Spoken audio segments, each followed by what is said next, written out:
جب آسمان پھٹ جائے گا اور جب تارے جھڑ پڑیں گے اور جب سمندر ابل پڑیں گے اور جب قبریں اکھیڑ دی جائیں گی، تب ہر شخص معلوم کر لے گا کہ اس نے آگے کیا بھیجا تھا اور پیچھے کیا چھوڑا۔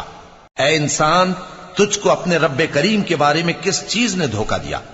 وہی تو ہے جس نے تجھے بنایا، پھر تیرے اعضاء کو درست کیا اور تیری قامت کو معتدل رکھا، جس صورت میں چاہا تجھے جوڑ دیا، مگر افسوس تم لوگ جزا کو جھٹلاتے ہو، حالانکہ تم پر نگہبان مقرر ہیں، یعنی معزز کاتبین، جو کچھ تم کرتے ہو وہ اسے جانتے ہیں۔ بے شک نیکوکار نعمتوں کی بہشت میں ہوں گے اور بدکردار دوزخ میں، یعنی جزا کے دن اس میں داخل ہوں گے اور اس سے چھپ نہیں سکیں گے۔ اور تمہیں کیا معلوم کہ جزا کا دن کیسا ہے؟